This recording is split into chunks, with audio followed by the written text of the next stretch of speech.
Hello everyone, welcome to Nerd Mela. This is Brahmavadini and I have with me Shekhar. Due to the coronavirus, we are recording over the phone, which is why the voice quality might not be as good. But let's start with the conversation. Today we are going to be talking about the Sino-Indian Relations, and we are doing this because of the Galwan Valley clash which happened on the night of June 15th, in which 20 Indian Army personnel, including a commanding officer, were killed. And this is, it's important to note here that this is the first combat death between the two countries since 1975, and first such in the Galwan Valley since the 1962 war. But before the violent face-off actually happened, Chinese troops have clashed with the Indian Army at several points along the line of actual control in the month of May. And the problem is that India and China do not share a defined and demarcated border due to border disputes. Instead, there is this line of actual control which stretches thousands of kilometers into the Ladakh region and the McMahon line in Arunachal Pradesh. And because both sides dispute the actual demarcation of the border, India and China also have different perceptions of where the line of actual control actually lies. And this is the reason why occasional incidents like this between troops from both sides happen. But the frequency of these incidents have increased in the last few years, and particularly in the eastern sector of Ladakh. And when we are talking about the recent incidents over the past 3 weeks, the Chinese transgressions along the LAC have occurred at majorly at 4 places: the Pangong Tso Lake, Galwan Nala, and Demchok in Ladakh, and at Nakula in Sikkim. And in these regions, Indian troops who were reportedly numbering the dozens, they ran into Chinese forces that were about in hundreds. And these Chinese troops had dug up trenches, put up tents, and increased patrolling in these regions, which India considers to be on its side of the LAC. When we talk about this, we have to mention that in the last few months, India has ramped up its border infrastructure, and which is actually poor in comparison to China. And this infrastructure activities, they are taking place not only across China border, but also at other places like along the Nepal-India border, which is what reportedly has led to the buildup of tension. And in May, China then camped at Pangong. And here we have to remember that the disputed areas between India and China include Arunachal Pradesh and the Akshay Chin region of east of Ladakh. So when we have discussed these issues, the next thing that comes to mind is that why is it happening right now? As we mentioned earlier, the tension that has been building over the two countries over the last few weeks, it has been the result of Indian efforts over the last few years to build border infrastructure. Yeah, it's China's reaction to India's effort. So it is China's reaction to that, and India, on the other hand, it has tried to match the Chinese infrastructure. The terrain is far more better than the Indian side. It's easier to scale on the Chinese side. And the current standoff, it was prompted by the construction of the Darbuk-Shiok DBO road, which is called as the DS-DBO road. It is an all-important 255-kilometer road, which is India's mainstay on the Leh-Karakoram axis. And while talking about the Galwan Valley clash, we have to remember that this is not the first time that it has happened. In the last couple of years, there have been, like we mentioned earlier, increasing number of such face-offs. Yeah, back in 2013, a contingent of the Chinese PLA, it had set up camp in Raki Nula, which is near the Akshay Chin Ladakh line of actual control. And then in 2014, which is referred to as the Demchok standoff in Chumar, Indian patrol teams had discovered that Chinese troops had deployed heavy machinery to build a road inside Indian territory. And then, of course, we have in 2017, the Doklam standoff between India and China for 73 days. It happened between the tri-junction where India, China, and Bhutan's borders meet. So what is the reason for these increasing number of standoffs? That's the next question that comes up. And first would be because the unsettled border issues, they go back to the times of British. Ladakh has been part of India as claimed by the Ladakh's earlier inhabitants, which consisted of a mixed Indo-Aryan population of Mons and Dards, and they find mention in the works of Herodotus and classical writers as well as the Indian Purans as well. So Yeah. they have been part of India since a very long time. When we are talking about historical references, around the 1st century, it is said that Ladakh was part of the Kushan Empire. And then later in the 2nd century, Buddhism spread into the Western Ladakh from Kashmir. And even the 7th century Buddhist traveler Xuanzang, he describes the region in his account. So there is a lot of historical reference to the region. Earlier, the cold regions used to be more like a frontier. They would be where the border of one region from another would be sort of demarcated. But the border issue is complicated in the modern times. And here it is also interesting to note that British had rights up to Tibet also, which India Yeah. inherited during the independence. Yeah, but since 1950, India has accepted Tibet to be a part of China, and that it has done to avoid any tensions over the region. And in 1954, there was this Panchsheel agreement signed between the two countries. But India, on the other hand, it has also been sensitive to the persecutions in Tibet and has allowed several refugees to come over to India. For instance, we have the example of the Dalai Lama coming over to India in 1959. So the relations went into strain in the 1960s, which led to the Sino-India War in 1962, and it was more of a power display.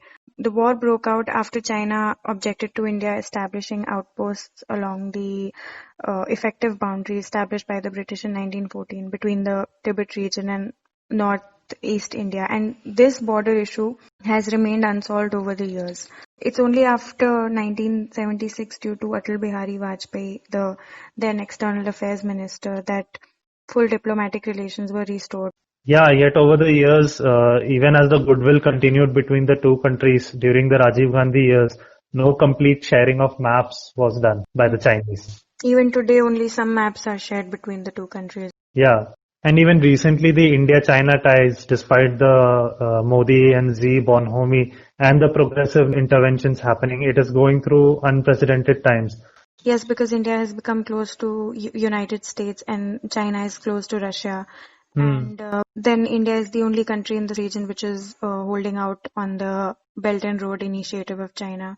Yes. And India has also strongly objected to the China-Pakistan economic corridor, which passes through the Pakistan-occupied Kashmir. And there are several other factors, such as the emergence of the Quad, which includes Japan, India, US, and Australia. Then, of course, in the recent years, the rising stature of India in geopolitics, which is seen as a counter to China in the region by the West. Examples would be the G10 summit, the G11 summit, and the nuclear supply group membership, the push that it received by the United States, and then also the support for the UNSC seat. Yeah. Then the other thing is that India is working on military reorganization as well. And here we also have to mention that China is already in the midst of a massive reorganization of its military. So it's not just India that is doing it. Yeah. Yeah, and there are also several economic factors as well. Say for example, India has changed the FDI norms, etc., for investment coming from China in many sectors, and this is what is seen to be as an attempt to block economic imperialism. So while PM Modi might be handling the foreign relations better than expected, the sort of hardliner stance that has been coming from within his party and his government, such as that of Home Minister Amit Shah, it is affecting such ties. So we can take the example of what Amit Shah had said in the parliament in August last year. He had vowed to take back Pakistan-occupied Kashmir and Aksai Chin. Then we also have the infamous comments he had made during the 2019 election campaign, comparing Bangladeshi migrants to termites. So now that we have looked at the reasons why the tension is brewing between the two countries, we have to look at what has been done in the past to reduce the tensions or to maintain a status quo. The short-term policy that has been adopted quite frequently is said to be that of quite backdoor diplomacy. In Doklam too, as in 2013, government and experts, they engage and decide terms and leverage on diplomatic terms, even if it means disengaging first, and then China retreats, so the desired result is achieved. But this is only a short-term solution. For long-term, what does the government need to do? The first thing that it needs to do, and it is what a lot of political leaders have been saying recently, is that it needs to keep the opposition informed. As we have heard that a lot of opposition leaders have said that this is a time where the nation needs to be united, and the government has to take in the opposition leaders into confidence where they are dealing with a situation like this. And another thing that, as we said, there needs to be an openness maintained between the government and opposition. The government also has to proactively engage with the media, and even if that may be through low-key engagement, as was in the case on June 9, so that these issues they do not escalate into a public war of words. This is basically to keep an openness about what is the situation between the two countries. Yeah. But then when we are talking about dealing with China directly, the first thing, of course, is the informal summits, which the two heads of the countries actually do quite a lot. It's good, it's effective, it's supposed to put in perspective the needs of both the countries. Yeah. And another thing would be to go for engagement through Shanghai Cooperation and other alliances. Yes, and coming back to borders, before assertion on borders through modernization, India must ramp up its defense capacities and economic position.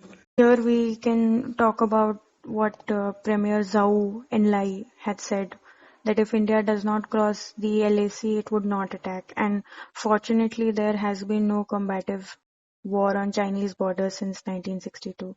And all these points that we mentioned here, these are about dealing with China directly. And the second thing would be to create a buffer. And when we talk about creating a buffer, what India must do is it must continue to safeguard its interests in Indian Ocean and build strategic alliances with countries in the region.